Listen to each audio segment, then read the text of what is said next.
Special counsel Jack Smith finally hits Donald Trump with a variety of charges related to the 2020 election and January 6th. We examine the bombshell indictment from all available angles. I'm Ben Shapiro. This is The Ben Shapiro Show.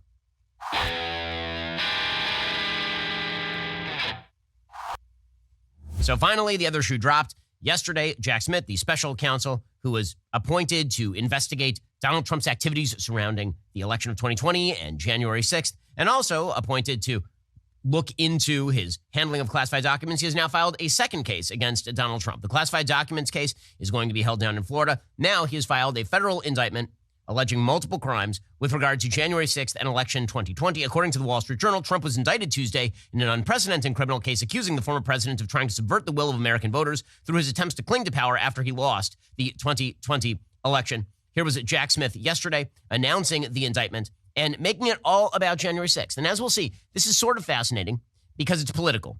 I mean, when I say it's political, I don't just mean that he is saying things that are political in nature. I mean that this indictment itself is political. See, in order for an indictment to actually have any teeth, the crimes that are statutory in nature, the elements of the crimes must be fulfilled. Alleging that somebody did a bad thing to you doesn't make it a crime. If I say something mean to you, you may not like it. I may be being a jerk. But that doesn't mean that I just committed a crime. A crime is a statutorily defined thing, and you have to hit the elements of that crime in order for you to go to jail over that crime. The problem in this particular case is that there are a lot of things that a lot of people don't like about what Donald Trump did between the election of 2020 and January 6th. I think, for example, he was not telling the truth when he suggested that the election had actually been won by him, that formal voter fraud, not just, media rigging the election through informal means or changing of voter rules, but actual formal voter fraud changed the outcome of the 2020 election. I think he knew that was not true, and I think that he was lying about that, but I can't prove it. Not only can I not prove it, the evidence, again, is somewhat speculative because maybe he truly believed, this is going to be his defense, that voter fraud did decide the 2020 election. I think that Donald Trump did something that was frankly false. And I think that he was lying to people when he suggested between the election and January 6th that Mike Pence had the unilateral ability to overturn election results. That's not the way the Constitution is written. However, could there be a legal theory to that extent that Donald Trump actually believed? Sure, there could be. Me thinking that Donald Trump did a bad thing does not make the bad thing a crime. And when you start making bad things a crime, things you don't like a crime, free speech a crime, specious legal theories a crime, now you are encroaching on actual American freedoms just to get Donald Trump. And that's what Jack Smith is doing here. Because as we will see, and we're going to go through the indictment in great detail today, as we will see, the things that Jack Smith is alleging are mainly things that are just not good things that are not provable crimes. And he is stretching the definition of crimes to fit those not good things because he had a mandate, as all special counsels do, which is indict. And as the old saying goes, once you get a case in front of a grand jury, they'll indict a ham sandwich. And for Jack Smith, who's bringing this case in Washington, D.C., it's almost being treated, I think, legally as a backup to the classified documents case in Florida. The classified documents case in Florida is the most significant legal threat to Donald Trump because he appears to have fulfilled the elements of the crime. Leave aside the double standard with Hillary Clinton. If you are just a jury looking at whether Donald Trump did the things alleged in the indictment and do those fulfill the elements of the crime with regard to classified documents, the answer is likely yes in the state of Florida. The problem for Jack Smith is it's in the state of Florida. You may get a juror who's willing to basically say, I don't think it's fair that you're trying him at all, and so I'm going to vote to acquit. So the backup is file a bunch of real stretch charges in Washington, D.C., where everybody hates Donald Trump's guts and hope that they're going to send him to jail on those bases. Same thing that Manhattan DA is doing over in Manhattan with regard to these ridiculous Stormy Daniels charges. He's figuring to Manhattan jury. They hate Donald Trump. They'll put him in jail. And this is where it starts to seem incredibly political. Again, not just political because everything is political, but political in the sense that there is an overt attempt at this point to stretch the law to get Donald Trump. Here's Jack Smith yesterday announcing the charges. Today, an indictment was unsealed, charging Donald J. Trump with conspiring to defraud the United States, conspiring to disenfranchise voters, and conspiring and attempting to obstruct an official proceeding. The indictment was issued by a grand jury of citizens here in the District of Columbia, and it sets forth the crimes charged in detail. I encourage everyone to read it in full. The attack on our nation's capital on January 6th, 2021 was an unprecedented assault on the seat of American democracy. As described in the indictment, it was fueled by lies. Lies by the defendant targeted at obstructing a bedrock function of the U.S. government, the nation's process of collecting, counting, and certifying the results of the presidential election. Okay, what he just alleged right there is not a crime. Okay, January 6th, I agree, was really bad. I think January 6th was terrible for America.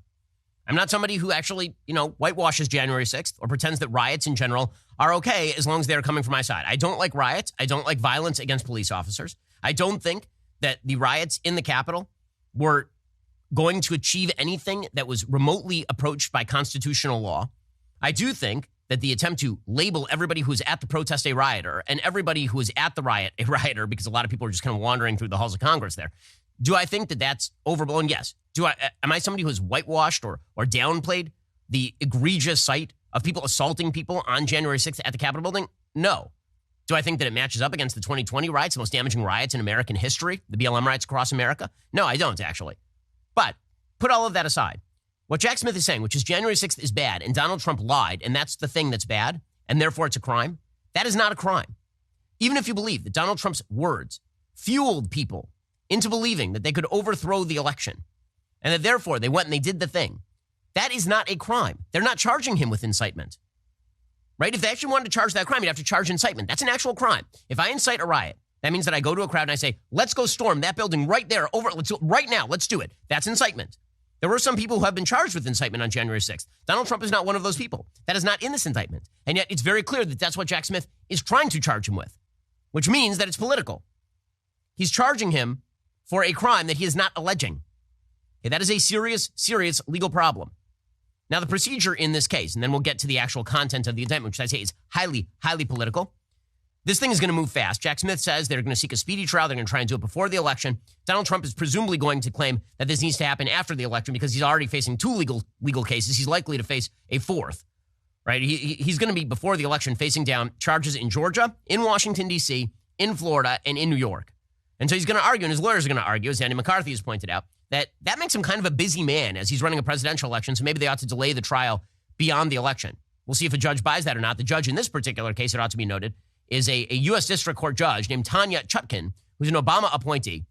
She also happens to be the only federal judge in Washington, D.C. who has sentenced January 6th defendants to sentences longer than the government request. She's also the same person who, as a lawyer, represented Theranos at Boyce Schiller and presided as a judge in the U.S. House lawsuit against Fusion GPS. This is a very left-wing judge who's been appointed in this case. And it's fair for the left to point out that a Trump appointee is presiding over the Mar-a-Lago classified documents case. It is certainly fair to point out that Jack Smith is filing in a court in Washington, D.C. with probably the most Trump-hating judge in Washington, D.C. With a Trump-hating jury, presumably, which is why he feels that he can get away with this. Here he says they're going to seek a speedy trial and see if they can get Trump in the dock before the election.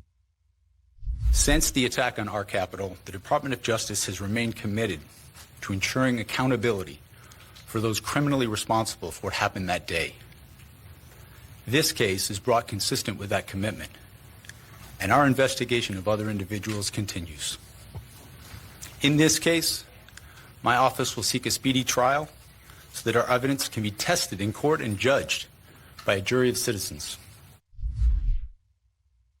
Okay, so here is the problem with all of this. So Trump is going to come to court in Washington, D.C. on Thursday. So tomorrow he's going to show up in court. We're going to get the whole O.J. Simpson style media coverage of the cars leaving Mar-a-Lago, of the plane arriving in Washington, D.C., and Trump going to the courthouse. And when you aggregate all these charges, attempting to obstruct an official proceeding, for example, carries a maximum sentence of 20 years in prison. I mean, these are really, really serious charges. Will he be sentenced to that even if he is convicted of those things? Who the hell knows? But the big problem here is that this is a political prosecution, and you can tell by the charges. You can tell by the charges. Again, this is coming from somebody who is a legal analyst, right? As a lawyer, I think that the charges against Trump in Florida are actually pretty strong. The charges here are beyond weak, which means this is highly political from Merrick Garland's DOJ. Okay, so let's go through this actual indictment. So there are essentially 3 criminal conspiracies that Jack Smith accuses Donald Trump of participation in. This is page 2 of the indictment. Quote, shortly after Election Day, the defendant pursued unlawful means of discounting legitimate votes and subverting the election results. In doing so, the defendant perpetrated 3 criminal conspiracies. 1, a conspiracy to defraud the United States by using dishonesty, fraud, and deceit to impair, obstruct, and defeat the lawful federal government function by which the results of the presidential election are collected, counted, and certified by the federal government in violation of 18 U.S. Code Section 371. Okay, that is not what the statute is for. That's not what the statute is for. This statute, historically speaking, has been about stealing money from the federal government. So this is a real stretch charge. Okay, if you're going to accuse Donald Trump of fraud, this is not criminal fraud. As National Review points out, quote, as the Supreme Court reaffirmed just a few weeks ago, fraud in federal criminal law is a scheme to swindle victims out of money or tangible property. Mendacious rhetoric in seeking to retain political office is damnable, but it is not criminal fraud, although that is what Smith has charged. Indeed, assuming a prosecutor could prove beyond a reasonable doubt Trump hadn't actually convinced himself the election was stolen from him, hyperbole and even worse are protected political speech. So, again, the notion that it is defrauding the United States, not like you stole money from the post office, or embezzled from the EPA, but him actively challenging the election beyond the time when the Constitution says the states certify, that amounts to fraud? And nope, it doesn't fulfill that criminal statute. Okay, that's conspiracy number one, they're alleging. Conspiracy number two, a conspiracy to corruptly obstruct and impede the January 6th congressional proceeding at which the collected results of the presidential election are counted and certified in violation of 18 U.S. Code 1512K. Okay, so here the idea is that he was attempting to obstruct and impede a process of justice going forward. Obstruction of justice, when they said obstruction of justice, I thought that the charges, before they released them, I thought maybe what the charges were going to be is that Donald Trump called up witnesses and threatened them to lie. He said, I want you to lie to the January 6th committee, or I want you to lie to the Jack Smith office in this proceeding. They don't allege any of that. When they say obstruction of justice here, what they mean is that he was attempting to obstruct the legal counting of the votes. But they don't have evidence for that. What they say is that he had a specious legal theory and he articulated a lot. That does not amount to obstruction. Obstruction would be, I will threaten you with a thing. I'm going to threaten you with death. I'm going to threaten your family. I'm going to threaten things in order to stop you from doing the thing. What's the threat? Where is it? Okay, the elements are not fulfilled here. We'll go through the indictment. They're not even alleged, right? This is my biggest problem. You can tell when a case is bullcrap by what exactly is being alleged. And so, for example, if you go back to the Derek Chauvin criminal case, I kept pointing out that the entire media, the entire country, kept saying this is a case about race, and I kept saying it's not even alleged in court that this is a case about race. So when there's a gap between the public perception of a case and what's actually being alleged, well, then you can tell that the case is specious. The same thing is true with regard to Donald Trump's case about election fraud. I kept pointing out that Donald Trump did not even legally allege the fraud that he kept saying to the American public over and over in court, which means there's a gap, which means somebody is not being honest. Okay, well, they are alleging here that Donald Trump obstructed justice, and then they provide no evidence of the actual obstruction. There's no allegation that matches the crime that they're actually attempting to indict him on. That gap means somebody is being dishonest, and in this case, it's Jack Smith. And finally, a conspiracy against the right to vote and to have one's vote counted in violation of 18 U.S. Code 241. Again, this is not the right interpretation of the law, not even remotely. This law was written, it was a civil rights law, it was written in the aftermath of the Civil War to stop, essentially, white racists from preventing black people from voting or throwing their votes in the river or something. That's not what happened here. If you have a specious legal case and it ends up not being verified by a court, that does not mean you violated the law. If the basic idea is that every time I advance a legal theory and the legal theory ends up not being justified by a court, somehow I have conspired against the right to vote. Like that means I can't ever file a voter case. I mean, by this particular case, every time Democrats file a gerrymandering case on some legal theory and they get overruled, then presumably they've now conspired to prevent somebody's right to vote because the gerrymandering was legal and they said the gerrymandering was illegal, but then that was turned down. So obviously they were trying to deprive somebody of the right to vote in accordance with the law. That's not how any of that works. Advancing specious legal theories is fully protected by the First Amendment to the United States Constitution. So the 3 criminal conspiracies alleged are not fulfilled. Again, they were a conspiracy to defraud the United States. The fraud statute doesn't apply. A conspiracy to obstruct justice. That doesn't apply because specious legal theories that you attempt to advance, that's not obstructing justice. And a conspiracy against the right to vote and stopping people from having their votes counted, again, a specious legal theory does not mean that you have now violated somebody's right to vote. That's not what any of that means. And then we get to some of the actual allegations in the indictment. So they say the defendant's conspiracy to impair, obstruct, and defeat the federal government function through dishonesty, fraud, and deceit included the following manner and means. First, the defendant and co-conspirators used knowingly false claims of election fraud to get state legislators and election officials to subvert the legitimate election results and change electoral votes for the defendant's opponent, Joe Biden, to electoral votes for the defendant. That is, on the pretext of baseless fraud claims, the defendant pushed officials in certain states to ignore the popular vote, disenfranchise millions of voters, dismiss legitimate electors, and ultimately cause the ascertainment of and voting by illegitimate electors in favor of defendant. Okay, so there's a key word in that particular paragraph. Knowingly. Knowingly false claims of election fraud. So they're going to have a real tough time with this one. They have to prove beyond a reasonable doubt that Donald Trump absolutely knew that the election fraud claims were false. Not that he should have known, not that people told him, but that he actively knew that the election fraud claims were false, and he promoted them anyway for his own personal benefit. Now, there are people around Trump who have basically said as much, right? Bill Stepien, former campaign manager, a bunch of people around Trump have said, yeah, we knew that this kind of stuff was not true, and we were still promoting it to the public. But by we, do they mean that Donald Trump personally told them? That allegation is not included in the indictment. If there was some allegation here, a witness said, Donald Trump told me, yeah, I lost the election, do it anyway. That would be a problem for Donald Trump. If they said, if there were a tape like there is in the classified documents case where he's like, I know I lost the election fraud stuff is crap, let's do it anyway. Joe Biden can't be president. That would be a problem for him. Knowingly is a very high standard. It requires intent. And as I've said for a very long time about the president of the United States, it is very difficult to establish intent for Donald Trump on intent crimes. Very tough. Because again, his intent shifts moment to moment. Like almost every day, he shifts his intent. And he fully believes the thing that he is saying today, and he fully believed the thing that he was saying yesterday.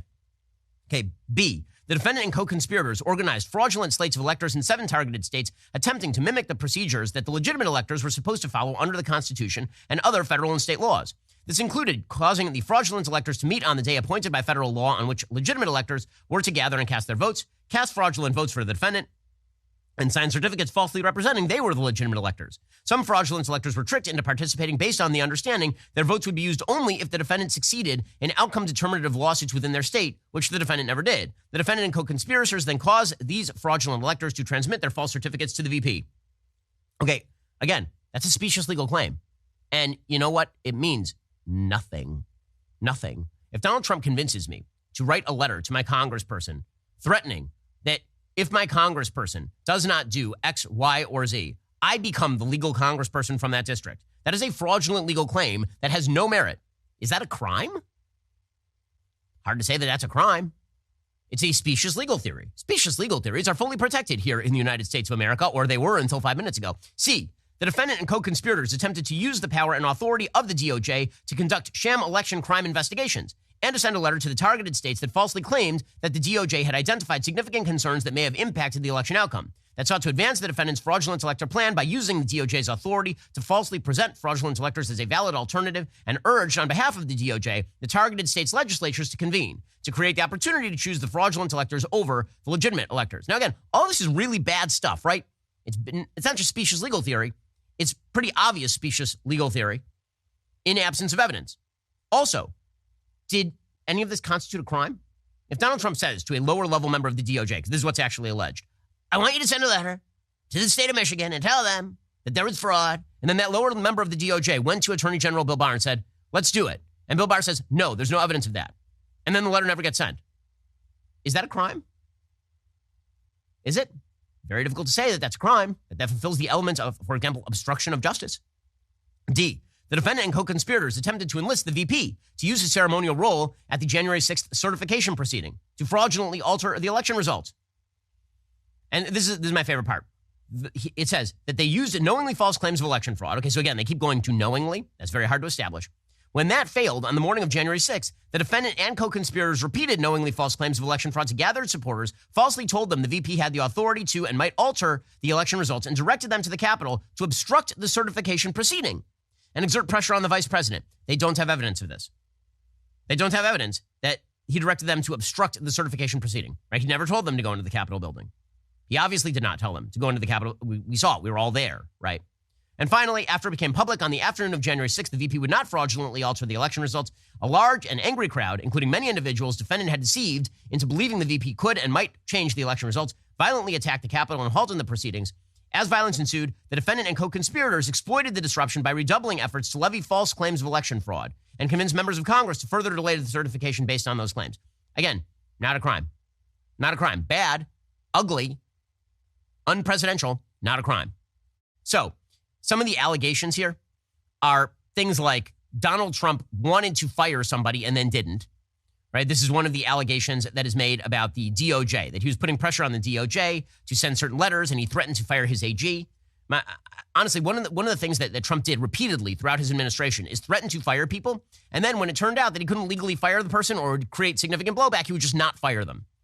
So, for example, on page 31 of the indictment, it says, quote, at a meeting in the Oval Office on the night of January 3rd, co-conspirator 4 suggested the Justice Department should opine the VP could exceed his lawful authority during the certification proceeding and change the election outcome. When the assistant AG for the Office of Legal Counsel began to explain why the DOJ should not do so, the defendant said, no one here should be talking to the vice president. I'm talking to the vice president, and ended the conversation. Okay, and so? Like, all right, so?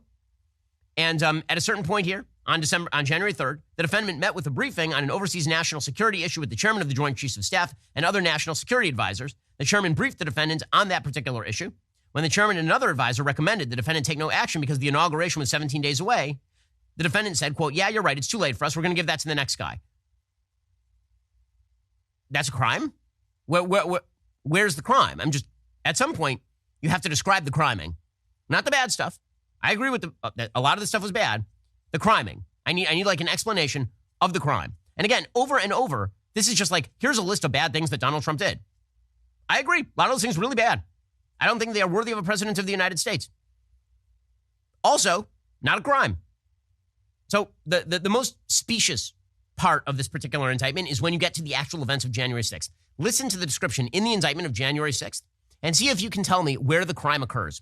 Okay, because remember, this is an indictment. It's not a description of the bad stuff. We know about the bad stuff. In fact, the bad stuff is probably the reason that Republicans had a real tough time in the last midterm election.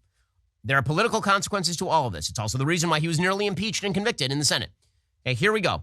Shortly before 1 p.m., the vice president issued a public statement explaining that his role as president of the Senate at the certification proceeding was about to begin and did not include unilateral authority to determine which electoral votes should be counted and which should not. Before the defendant had finished speaking, a crowd began to gather at the Capitol. Thereafter, a mass of people, including individuals who had traveled to Washington and to the Capitol at the defendant's direction, broke through barriers, cordoning off the Capitol grounds and advanced on the building, including by violently attacking law enforcement officers trying to secure it. The defendant watched events at the Capitol unfold on the TV in the dining room next to the Oval Office. Hey, now, there's been no allegation anywhere in this indictment that Donald Trump told people to break into the Capitol and violently assault police officers. That's why he's not being charged with incitement. If he had, that's an actual crime he is not being charged with. At 2:13, after more than an hour of steady violent advancement, the crowd at the Capitol broke into the building. Upon receiving news that individuals had breached the Capitol, the defendant's advisors told them there was a riot there and rioters had breached the building. When advisors urged the defendant to issue a calming message aimed at the rioters, the defendant refused, instead repeatedly remarking that the people at the Capitol were angry because the election had been stolen. Now, I have a question. Bad. Is that a crime? Is that a crime that he didn't say a thing on Twitter? I'm wondering how. So, I mean, there are descriptions of activities here about things like Donald Trump retweeting things. Retweeting things is not a crime, as you may know. If retweeting things were a crime, I'd be in jail for life. I retweet things all the time. Again, it's a description of a lot of bad stuff, and it's not a description of a crime. And that is the nature of this particular indictment, which is, honestly, Jack Smith should be ashamed of himself. It's egregious. And it is, in fact, an assault on particular rights, because when you overcharge and those charges violate things like the First Amendment or the right to purvey legal theories, even if they are specious, what you are doing is you are saying to everybody else that their First Amendment activities may not be protected. This is going to be the defense, by the way, that the Trump campaign is going to roll out. They're going to roll out essentially two defenses. One, when it comes to did Trump knowingly attempt to purvey election fraud, they're going to say knowingly is a real strong word. And in fact, what they're going to do is they're going to relitigate the 2020 election, and they're going to say there are a lot of reasons for Donald Trump to believe that there was election fraud. Now, it may be that there was no election fraud to the extent that Donald Trump was talking about, but to pretend that no credible person could have ever believed that there was any election fraud, that's a stretch. This is exactly what John Lauro, his lawyer, is saying. Here he was yesterday. What about the stories that these campaign funds are now paying for legal fees and you're running out of cash in that front? Well, I'm not involved in that, but the bottom line is the way that they're trying to take out Donald Trump is through the legal process. So he's being forced to spend money on legal defense, which should be spent on the discussion of critical ideas and critical issues. People want to hear the issues. They don't want to relitigate 2020. And that's exactly what the special counsel, I should say Merrick Garland and the Biden administration had to sign off on this indictment. And what they've really done is invited now a relitigation of 2020, but this time in a criminal court, which is unprecedented.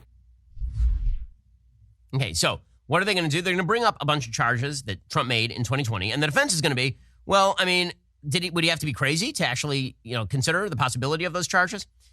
What the indictment says is a bunch of people told Donald Trump that the election fraud thing wasn't true. Does that mean that Donald Trump had to believe them?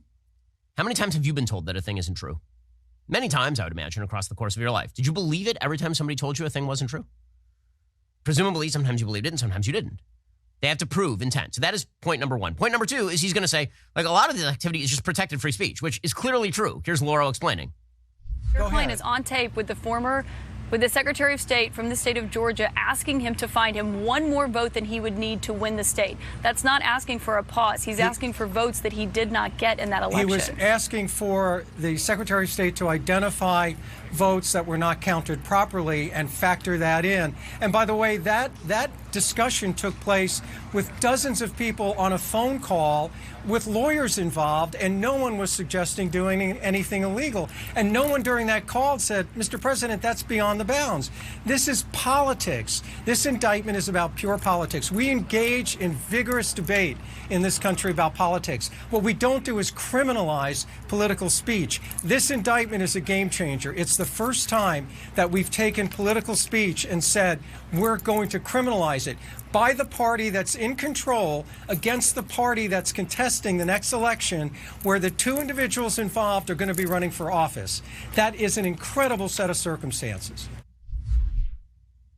I mean, it is, in fact, incredible. And the DOJ being weaponized against the chief political opponent of the current president of the United States, while that same DOJ was trying to cut a backdoor sweetheart deal with the president's son, is a wild spectacle. And it is going to be the centerpiece of the 2024 election if Donald Trump ends up being the nominee. And we'll get to sort of the effects of this on both the primary and the general election in a little bit. But the fact remains that this indictment is really specious. It's really, really specious. Again, National Review, which is not exactly a publication known for being Trump-friendly.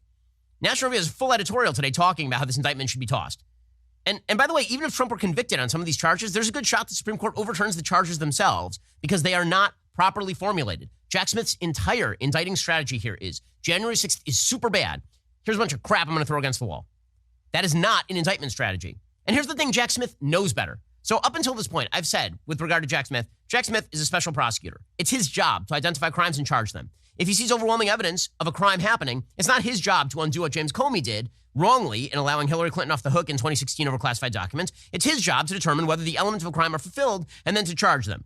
So when it comes to, for example, the classified documents case in Florida, I can't blame Jack Smith for the indictment. That's literally his job. But this is not his job. This is now political. And this is pretty obviously coming from a Biden DOJ that, again, is politically biased. It is impossible to read this current Trump indictment without at the same time reading the fact that the DOJ did not set up a special counsel for the Hunter Biden prosecution, that the DOJ appears to have attempted a sweetheart deal with Hunter, that the DOJ pretty obviously is attempting to avoid any further investigation into Hunter Biden's finances, specifically with regard to his own dad. When you read those two in juxtaposition to one another, it looks like the current president of the United States is prosecuting the former president of the United States. That's what it looks like.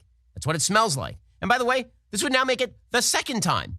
Because remember, it was under Barack Obama that the FBI and the DOJ were targeting Donald Trump in 2016. So it'd be the second time that Democrats in charge of the government and the auspices of legal power were essentially targeting Donald Trump.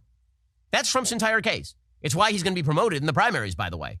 Like every time he gets indicted, every Republican rushes to his defense, and they should on this particular indictment, because the feeling quite properly is this is a weaponization of law enforcement against the former president of the United States for political reasons. That's what this is.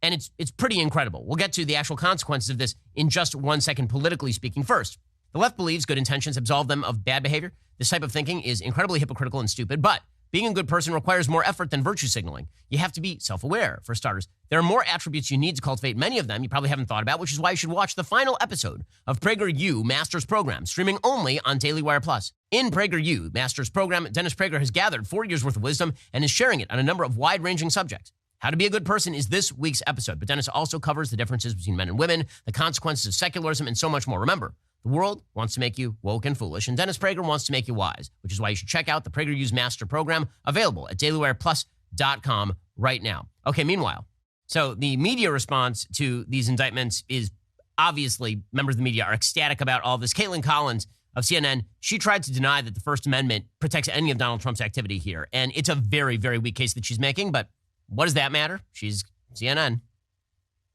The president was told, given advice, that under these circumstances, the state legislatures have the ultimate ability to qualify electors. He followed that advice. Now, you may disagree as to whether or not those things actually occurred or not. That's why we have political debate. We don't have criminal trials over that. We have the discussion like we're just having. But it matters if those things actually occurred or not, John. Not under the First Amendment. But it matters if those things actually occurred because... Not at all, because under the First Amendment... It does matter if there was actually fraud. No, the First Amendment allows... But John, let me stop you there, because if he's saying that there was fraud, the First Amendment doesn't allow the President of the United States to go and claim there was fraud when he was told there was not fraud and then try to subvert the election by overturning legitimate electors. I mean, it says it right here in the actual indictment. Okay, so in other words, if she doesn't like what you say, the First Amendment doesn't protect it. That's a hell of a standard for the First Amendment. Obviously untrue. Again, this is a very significant First Amendment development if it turns out that you cannot advance a spurious legal theory or advance an opinion which turns out to be wrong, or even if you believe a thing that is false. Now you're not allowed to articulate a thing that others have told you is false but you believe to be true. That's now the standard. Neil Katyal, who is a legal analyst as well, he says this is one of the most significant cases in American history. It is, but not for the reasons that the left believes it is. Why do you think it was so important to do that for so many pages in this indictment? Yeah, so it's a shouting indictment, Joy.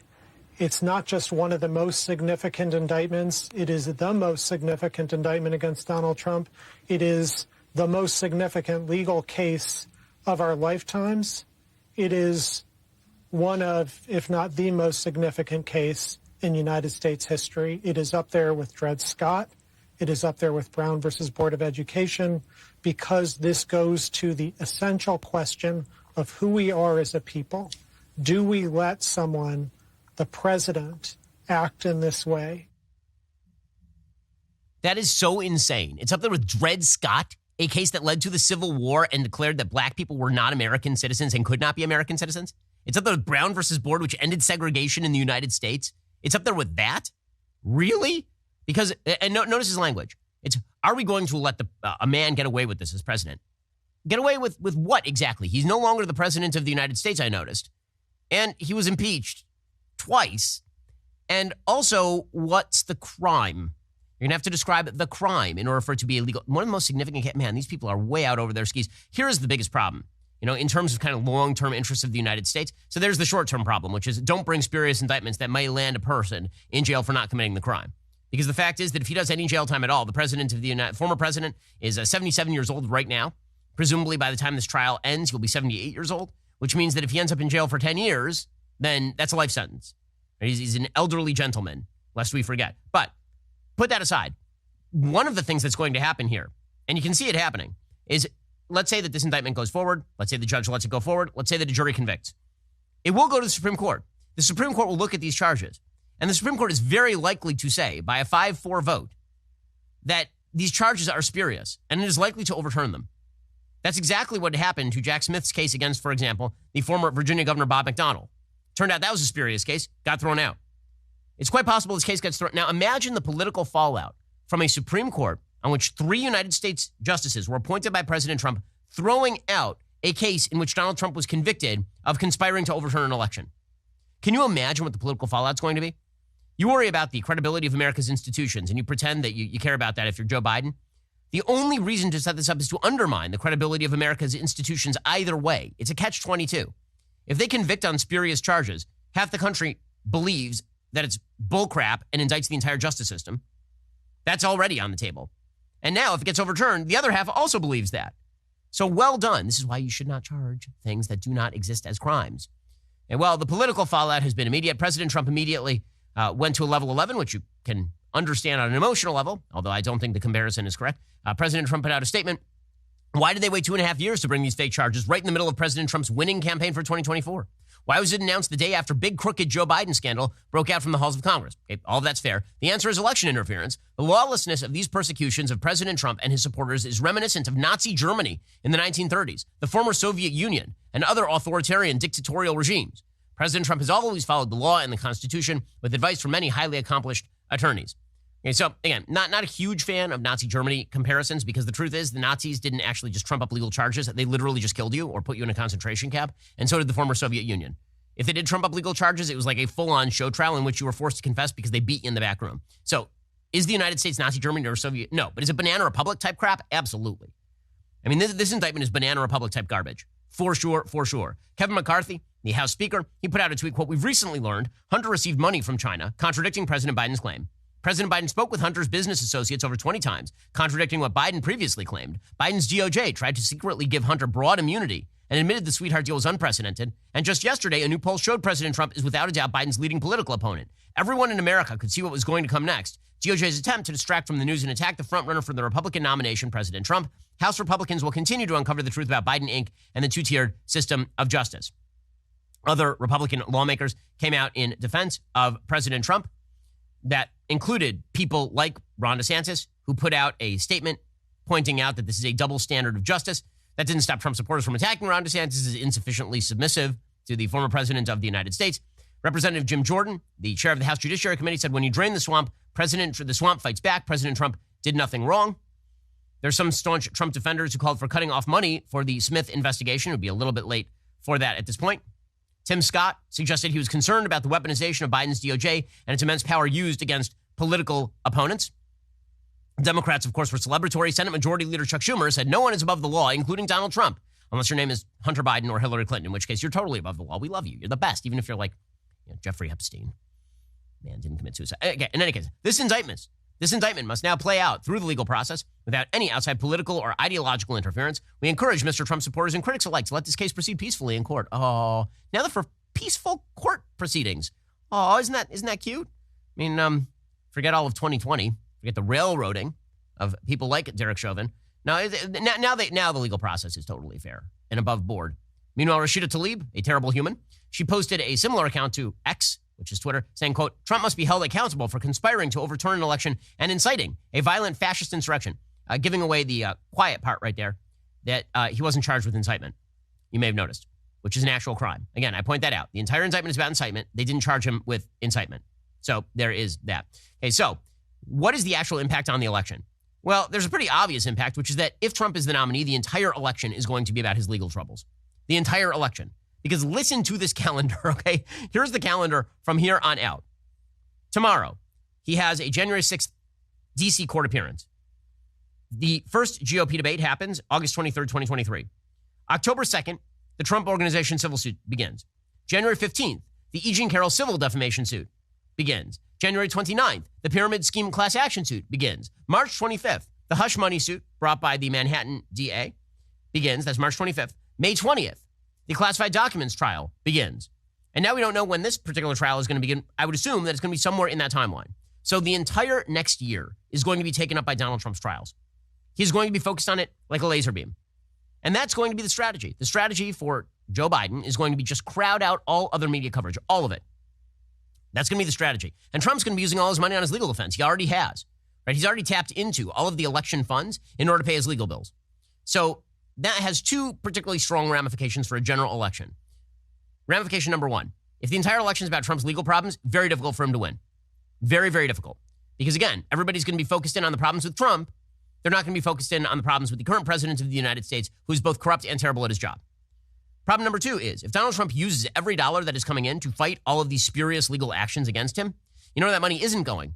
It's not going toward ballot harvesting. It's not going toward the knocking on doors campaign. It's not going to the on-the-ground things you need to win a tight election. That's all part of the strategy here. So the fact is that all this stuff does hamstring Donald Trump in a general election in pretty incredible and dramatic ways. obviously. And those are challenges that are going to be hard for Trump. Forget about all the other candidates. Forget about all the Republican primary candidates. Just on a practical level, these are serious obstacles for Trump. Now, I understand the emotional appeal for Republicans of give him the chance. His only chance is we have to give it to him. We have to let him run for the presidency because that way he can pardon himself in the federal cases. Or if he wins, then he has powers that he wouldn't normally have. Also, we need to see the conclusion of this movie where Trump takes revenge, or at least has the opportunity to take revenge against the DOJ that has been plaguing him. I get it. I get the emotional appeal. I feel it myself. I totally understand it. Also, who is the most likely to win? Because the only way you actually win and defeat the Joe Biden political machine and the DOJ run by Joe Biden is to make him not the president anymore. And the only way to make him not the president anymore is to replace him with a Republican. And the only way to replace him with a Republican is to run somebody who presumably is not going to be hampered for the next year by massive legal issues, spending every dollar on his legal defense and spending no time actually campaigning because he's too busy doing depositions. These are real on-the-ground concerns, and that is not excusing any of the attacks on Donald Trump. It isn't. It's just a practical, real-life appraisal of the political situation on the ground. Now, despite all of those on-the-ground concerns, the real concerns about the general, in the primary, there's no question this dynamic helps Trump. There's just no question about it. Good evidence of this is Mike Pence's response. So Mike Pence, the former vice president, who actually was the guy who had to certify the election, which he had to legally do, okay? There was no actual legal argument that he could overturn the election, that the vice president can simply throw out state-certified electoral votes. If you think that's the case, wait until Kamala Harris does it if Trump wins the election, and then see how you feel about it. That's not the way the Constitution works. But Mike Pence put out a statement saying, quote, today's indictment serves as an important reminder. Anyone who puts himself over the Constitution should never be president of the United States. I'll have more to say about the government's case after reviewing the indictment. The former president is entitled to the presumption of innocence, but with this indictment, his candidacy means more talk about January 6th and more distractions. As Americans, his candidacy means less attention paid to Joe Biden's disastrous economic policies afflicting millions across the United States and to the pattern of corruption with Hunter. Our country is more important than one man. Our Constitution is more important than any one man's career. On January 6th, former President Trump demanded I choose between him and the Constitution. I chose the Constitution, and I always will. Okay, so the blowback to Pence's statement has been extraordinary. And I think for some good reason and some bad reason. So he is saying two things, and they are distinct things. Thing number one is he is saying that Donald Trump's activities leading up to January 6th were egregious, and that he shouldn't be the nominee because somebody who displays that sort of judgment should not be the nominee. I have a lot of agreement with that sentiment. I think that Trump's behavior between the election and January 6th was in fact egregious. I think that the pressure he put on Mike Pence to take unconstitutional action was egregious and spurious. I think all of those things. Also, that's not the issue today. Because the second thing that he should have said is the thing he should have said but didn't, which is still, this indictment is obviously a put-up job. As always, two things can be true at once. I don't know how often I can say this. Donald Trump's behavior between the election and January 6th was unpalatable. It was wrong. He was saying things that were not true. He was lying to people about those things, whether he believed that he was lying or whether he didn't believe it. In fact, he was making allegations that were not even alleged by his own lawyers in court. He was advancing a legal theory. It's an insane legal theory. The vice president of the United States has the singular power to overturn electoral results that are certified by the states. It's a nutty theory. Okay, all of that can be true, and also not a crime. Also not a crime. And right now, the issue is whether things that are not crimes should be charged as crimes, not whether Donald Trump's behavior during the election was good. Donald Trump's behavior during the election was good has been litigated and relitigated 1 million times. In the court of public opinion, it was litigated in impeachment. It was litigated in elections that took place in January of 2021. It was litigated in the midterm elections of 2022. It will be litigated again, presumably, in 2024 if Donald Trump is the nominee. But that's not the question. The question of today, because that's when an indictment comes down, is does the DOJ have the power to charge people with non-crimes? And that is a much broader issue than Donald Trump's activities on January 6th. And that's the thing that Mike Pence is missing, and that is why people are shellacking him today. Okay, meanwhile, the double standard of justice that has become quite apparent to everybody continues. The media continued to just studiously avoid any implication that Hunter Biden and Joe Biden had some sort of a corrupt bargain going on, which they pretty obviously did. Here was CNN's Dana Bash trying to defend Hunter and Joe Biden's activities, despite the fact that we now have open testimony from Devin Archer to Congress suggesting that Joe Biden was on 20 phone calls with Hunter Biden's business partners, that Hunter and Joe Joe obviously knew about the businesses. Like, we know all these things, but here is CNN's Dana Bash trying to, wave her hand away at it. Does that mean that the president was involved in Hunter Biden's business dealings? No. But we all understand Washington, and we all understand that a lot of these relationships operate in the gray areas intentionally, especially when you have somebody who is either related to a famous person or a powerful person or used to work for a powerful person. You want your clients to know that you can get them on the phone. Okay, he's operating in the gray areas. They're gray. No biggie. It's the gray areas. Meanwhile, you have Morning Joe, one of their hosts, Jonathan Lemire, basically trotting out what is going to be the final form of the argument, which is all of this is just because Joe Biden is such a nice guy. This is going to be the final form of the argument. It's going to go from he knew nothing about Hunter's business dealings and Hunter did nothing wrong and never took Chinese money, to sure, Hunter did something wrong and took Chinese money, but he wasn't involved in the business, to well, he was involved in the business and knew what was going on a general level, but he's an amazing father. And that's where Jonathan Lemire is just going right for it here on MSNBC. As far as Hunter Biden goes, there's no doubt. I mean, it's pretty clear, even those close to the Biden family suggest that some of his behavior was pretty unseemly. That doesn't make it illegal. And it also means we don't know the role that then Vice President Biden may have played. And it seems like, no, they haven't proven that he had anything to do with it. They haven't proven that he profited from this at all. Yet maybe he is guilty of turning a blind eye to some of his son's behavior. And we should put this in context. This is a time when Beau Biden, the president's other son, was ill and then dying and then passed away. So perhaps he was not as attentive to what he should have been here. The context is that this was a sort of very fraught and sad time for the Biden family, and we know how important family is to the president. And so, do you hang up on your phone on your son at any time, but certainly at a moment like that? And probably the answer is no. He loves his family, which is why he's a corrupt elderly gent taking cash from his crack son, his crack snorting son, who schleps prostitutes on the regular.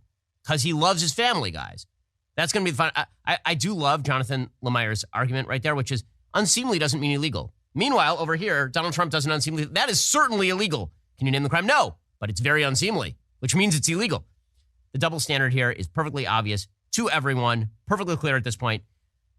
This is why, again, I think a lot of Republicans are wish casting here because we feel, I think correctly, that the double standard of justice must be vitiated, that it must be stopped. Most Americans will feel that way. We'll get to a general, and independents will say, this can't happen. This injustice will not stand. I don't know that's how independents are going to react.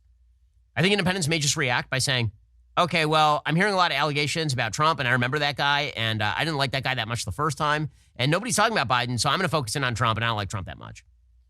In order for Donald Trump to win the election, turnout for Joe Biden has to be low. It cannot be even remotely high. That's just the reality. And so, again, I recommend that Republicans try to get out of their own heads a little bit and think about what independents might be interested in a general election. And again, it would be very satisfying.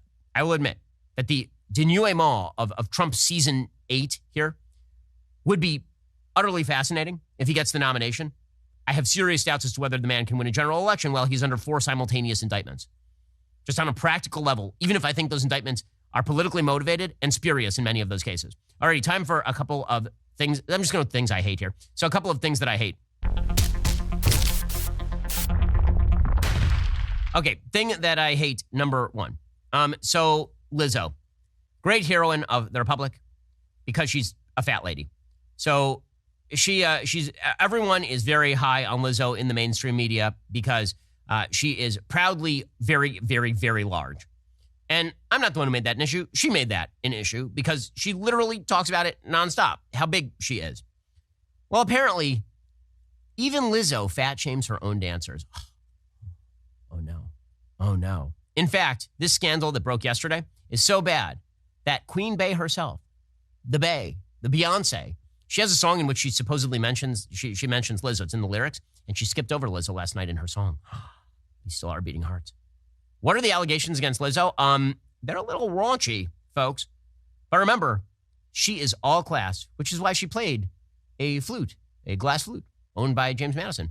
So here is the latest allegation, courtesy of the New York Post. 3 of Lizzo's former dancers are suing the Good as Hell performer, as well as Big Girl, Big Touring, and Charlene Quigley, for allegedly subjecting them to endure weight shaming, sexually denigrating behavior, and pressuring them to participate in disturbing sex shows. Ooh, that's not so good. Plaintiffs Ariana Davis and Crystal Williams claim in the lawsuit filed on Tuesday and obtained by Page Six they were eventually fired, while the third plaintiff, Noel Rodriguez, resigned over Lizzo's stunning behavior. While on a concert trip with the Grammy Award-winning artist to Amsterdam in February 2023, the plaintiffs claim Lizzo invited them for a night out on the town, which ended in the city's red light district. By the way, always an HR problem. Bambi.com.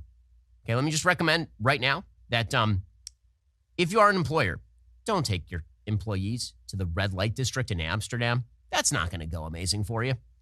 The area is known for its sex theaters, sex shops, and clubs and bars where nudity is on full display. So, apparently, the lawsuit states things quickly got out of hand. Lizzo began inviting cast members to take turns touching the nude performers. Catching dildos launched from the performers' vaginas and eating bananas protruding from the performers' vaginas. So, first of all, hell of an act, it sounds like. Catching dildos launched from the performer, what is this, like Tom Brady? The suit also claims that Lizzo allegedly pressured and goaded Davis into touching one nude performer's breasts, which is excellent employer behavior.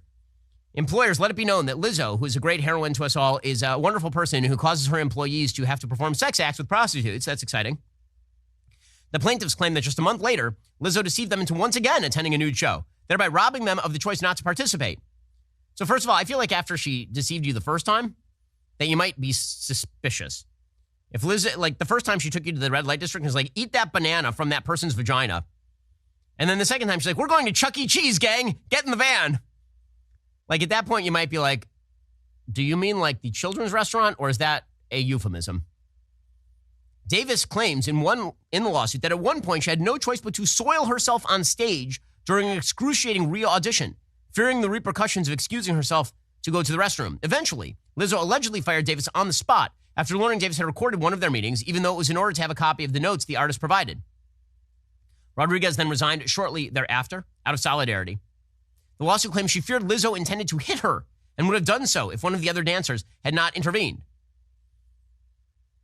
Apparently, again, she weight shames her dancers, like claiming that they have gained too much weight, which I gotta say is like OJ claiming that you're too violent with women. Lizzo claiming that you have gained too much weight. Lizzo has her own gravitational pull independent of the earth sufficient to draw in large barges. Like her weight shaming people is pretty egregious. So yeah, not great there. Not great stuff there. From the Lizzo. Well, what a sad story. But Orange, you glad that you don't work for Lizzo? Joining us online is Jesse Banal. He's an attorney for President Trump and a constitutional legal expert. Jesse, thanks so much for joining the show. I really appreciate it. Thanks for having me, Ben. So let's talk about these charges that have now been filed against President Trump.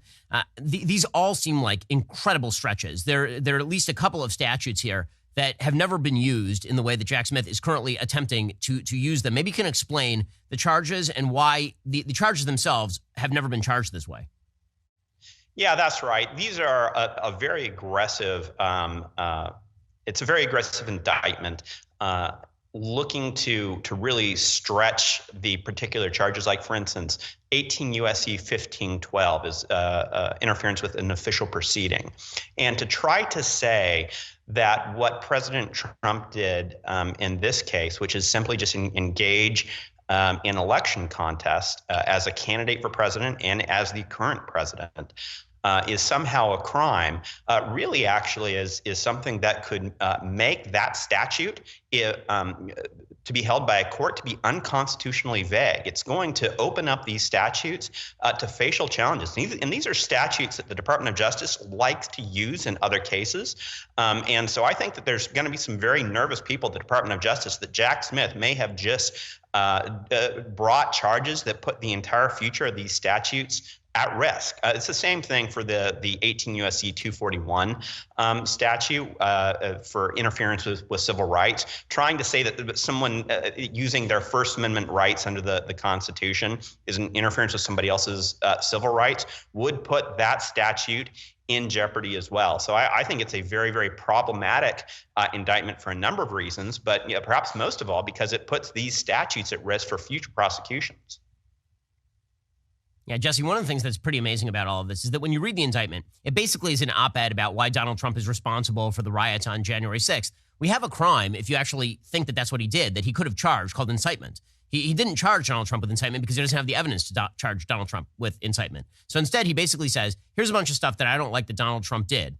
And I'm going to say that because I don't like that sort of stuff, that it fulfills the elements of the crime. And it relies specifically on a couple of allegations that I think are going to be very difficult for him to prove in court if you have a fair jury and a fair judge, which is another question. The first is he keeps using the word knowingly, right? He keeps saying knowingly over and over in the indictment. So the idea is that Donald Trump knowingly facilitated electoral fraud. He knowingly did all of this stuff. Well, knowingly is a very high standard to clear with regard to the president. I mean, basically what you're accusing Donald Trump of is acknowledging that he lost the election, knowing that all of the allegations of fraud were false, and then purveying those anyway in order to obstruct an official process. Well, the evidence that people informed him that the stuff was false is not evidence that he acquiesced to their interpretation of events, obviously.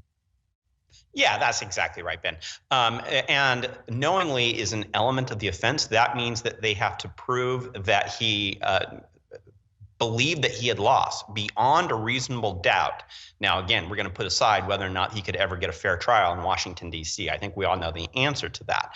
But, beyond a reasonable doubt is a very, very high standard. And it's very, very clear that President Trump, to this day, believes that this was not a fair election. And there's a bunch of evidence that goes along with that they have now put in question before the court and is going to be now subject to subpoena in this case. So knowingly is an extremely high bar for them to climb. I don't think that they're going to be able to do it because it's wrong. But there's all kinds of other problems with this indictment as well. Like, for instance, everyone's going to rightfully talk about the First Amendment aspects of this case, which is, I think, another reason why Jack Smith couldn't bring an incitement charge in this point, especially since in President Trump's speech, he said, peacefully and patriotically, make your voices heard, something that the indictment conveniently leaves out. But it's not just the free speech clause. It's not just the assembly clause. It's the petition clause of the First Amendment is going to be extremely important here. And what the petition clause says is that you always have a right to petition your government for redress of grievances. And so by saying, Congress, you should not count electors X, you should count electors Y instead, that is something that is clearly protected by the petition clause. And it, I think, again, makes the indictment fail as a matter of law right there.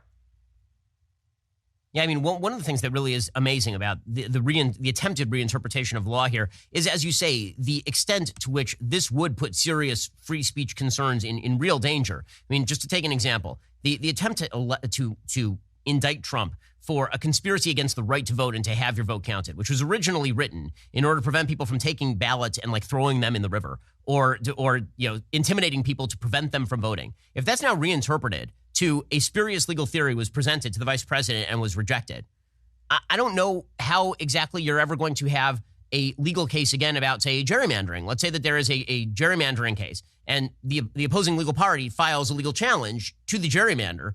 And they say, well, the gerrymander isn't fair. And then their case is rejected. Were they just attempting to obstruct somebody else's right to have their vote counted because they had a legal theory that was rejected by a court? A legal theory that gets rejected is called a legal theory that gets rejected. It is not called an obstruction of the right to vote.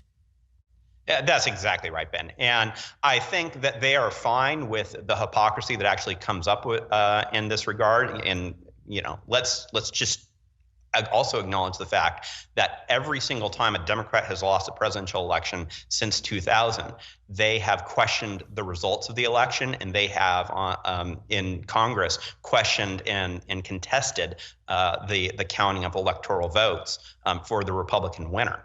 And so let's just ignore that fact. I think that what Jack Smith is basing his strategy on here is that prosecutors favor the Washington, D.C. establishment. Prosecutors, especially at the Department of Justice, favor the Washington, D.C. establishment. So it's very unlikely that those prosecutors would ever bring a case on the other side. That prosecutorial discretion is something that is only used against Donald Trump and his supporters. It's never used against Joe Biden, Hillary Clinton, et cetera, et cetera.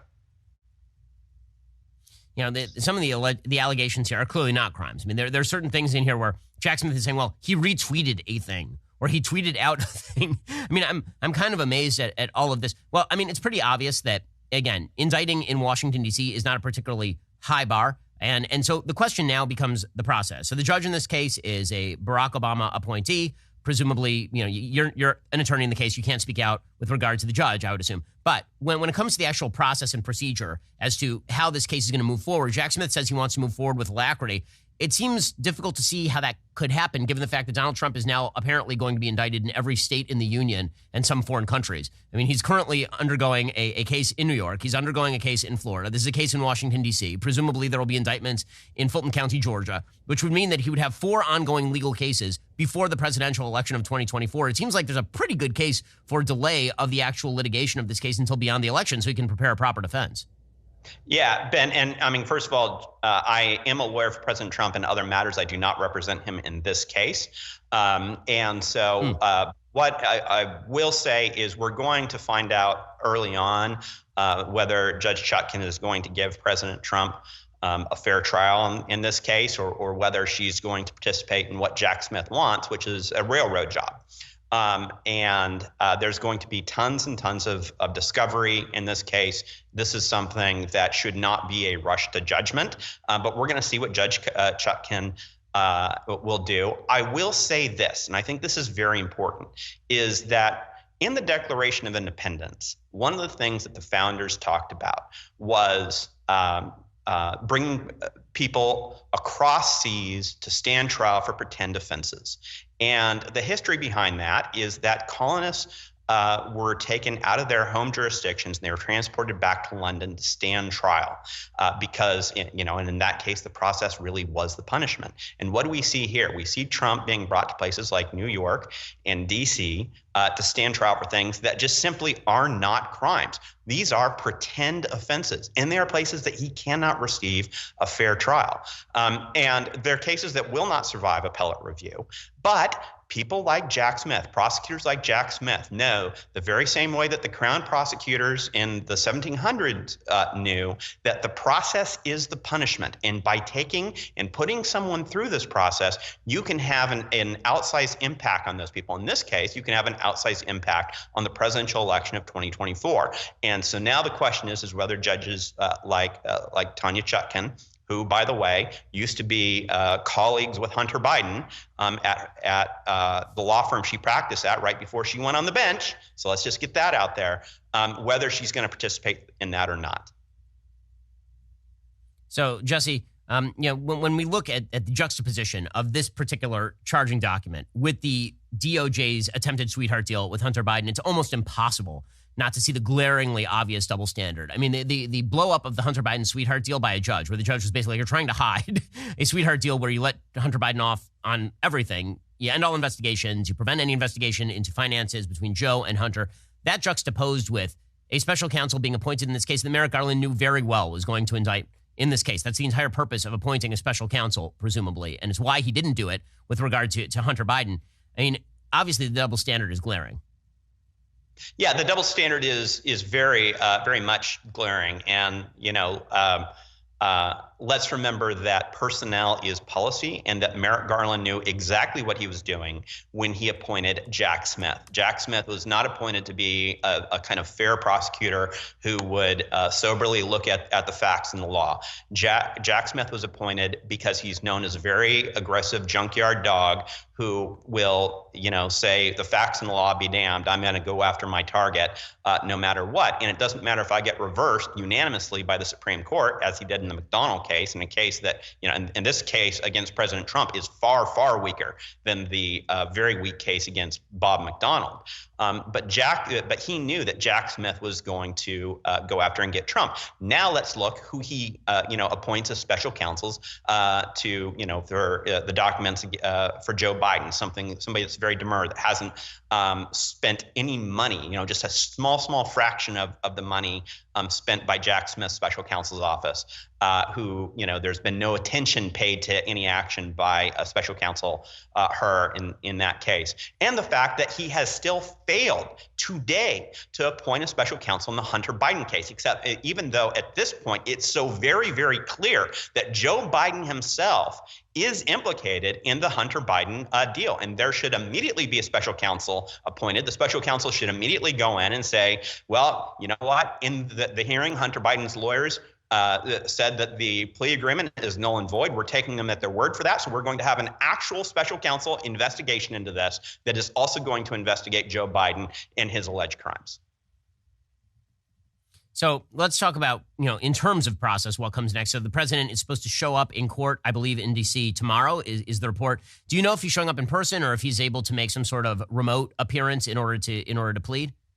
I don't know the answer to that, and I haven't talked to anyone about that. What I will say is that in this case, what it would take in a busy courthouse like D.C. to secure it for President Trump would really, I think, it would be a lot. So it would make sense to me for that to be done remotely. But we'll just have to wait and see on that. So that will be an initial arraignment. I think that we're going to probably see in short order a status conference of some sort by Judge Chutkan. And I think you're going to see that she is immediately starts acting to get this case heard very, very quickly. And then we're going to, I think, see a motions calendar put out. There's going to be a lot of motions. And one interesting motion that I think should be brought is a motion under the impeachment judgment clause, which says that if someone is convicted in a court of impeachment, then they can be prosecuted. But President Trump, of course, was acquitted in a court of impeachment. And so, the inverse of that should actually control here. So this prosecution should just be prohibited under the impeachment judgment clause. There's going to be all kinds of other legal issues. There, of course, is going to be a motion to dismiss. Do I think that Judge Chutkan is likely to grant any of that? That's a completely different question. But I think especially for making the appellate record, those motions will be made. President Trump has very, very good lawyers on this case. And I think you're going to see them working very hard and expeditiously in order to get this moving along. They're playing a super dangerous game here, not only because the charges are spurious, but also because the charges are spurious. There's every possibility that because this is a D.C. jury, President Trump is convicted on these charges, it gets appealed, it ends up in the Supreme Court of the United States, where a bunch of judges who are appointed by President Trump rule in accordance with the law and strike down the ruling, thus undermining the credibility of the Supreme Court for the entire left wing of the country. I think Joe Biden knows that. I think Merrick Garland knows that. And so basically, the political game that they're playing is not just about getting President Trump. It's about undermining faith in American institutions by filing spurious charges and politicizing in a particularly dangerous way. Yeah, Ben, that's right. And I think the simple fact is if Judge Chutkan acts in the way I unfortunately expect her to act, then there's going to be no confidence for Americans outside the Beltway that this is done in a fair manner either. And so we have really a system where Jack Smith is putting the entire credibility of the American justice system, no matter what side wins at what level, really in jeopardy here. I can tell you one person that is really sweating right now is John Roberts, the Chief Justice, who puts the credibility of the judiciary very, very high. And Jack Smith is putting the courts right now in completely impossible situation by these extremely aggressive charges. And so it quite frankly is a very, very sad day for our country and the rule of law. And the very, very unfortunate thing is we may look back at this time in history to say, oh boy, remember back in 2023 when we were, relatively united as a country compared to where we are in 2024 and 2025. It's just going to be an unfortunate spiral, I think, that's going to happen, which is why the discretion used by Jack Smith in this case has just been atrocious to actually bring these charges. That's Jesse Binnall. He is an attorney for President Trump and a constitutional legal expert. Jesse, really appreciate the time, and we'll keep tabs and check in. Thanks, Ben. Thanks for having me. Alrighty, folks, we've reached the end of the show. We'll be back here tomorrow with much more. I'm Ben Shapiro. This is The Ben Shapiro Show.